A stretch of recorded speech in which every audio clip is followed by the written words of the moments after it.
So, what advice would you give University College Falmouth film students if they wanted to go into production? Like, what would be the, and they also wanted to stay in Cornwall? There are two, I think probably a couple of things. The main bit of advice I'd probably say is that don't pigeonhole yourself into what you want to do.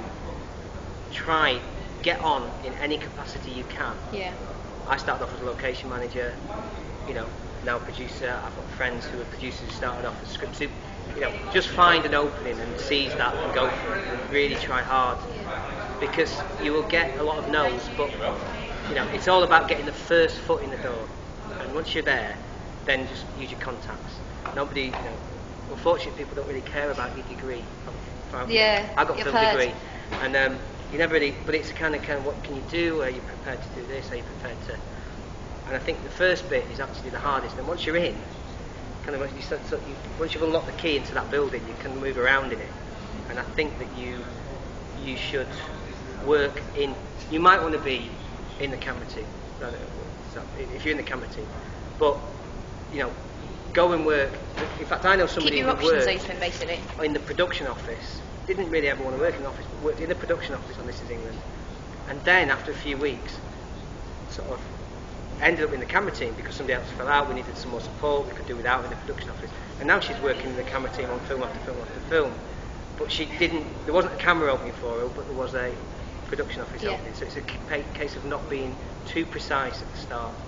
Okay, I know you mentioned about commission. It's actually the distribution, getting it shown. Yeah. Is the hard thing, in commission isn't too bad. But what would have you got any tips on how to pitch well? I mean, have you seen any really awful pitches? Has anyone come in and completely screwed up their chance with you? I think one of the things about pitch, it's really hard because it's I'd say practice pitching. Practice pitching in stressful environments.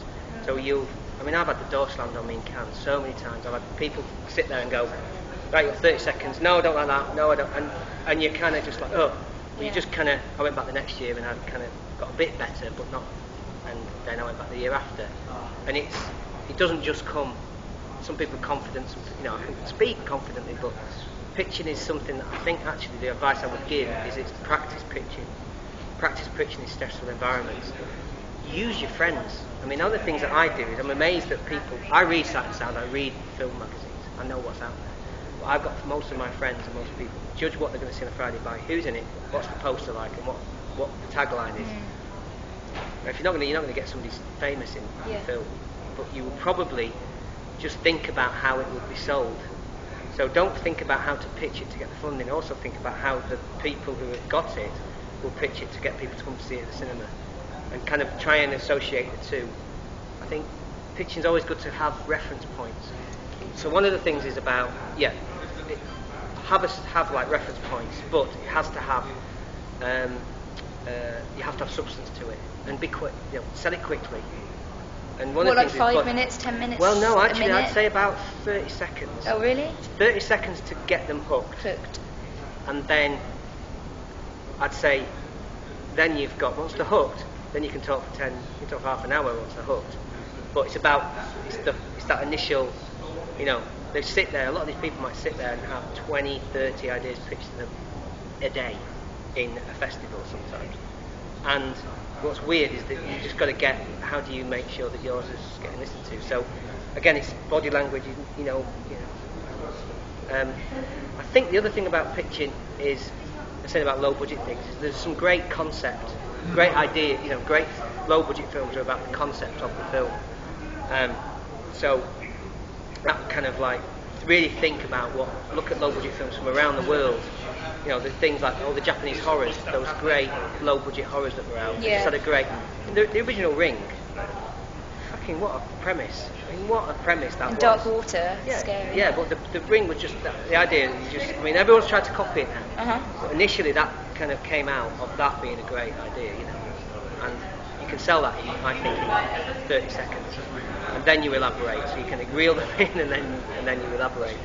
Well, just my last question is, it's interesting that you say, when it comes to film studies, your degree, what you actually get, it's about what you do. It's not about what you the degree, the grade you've got.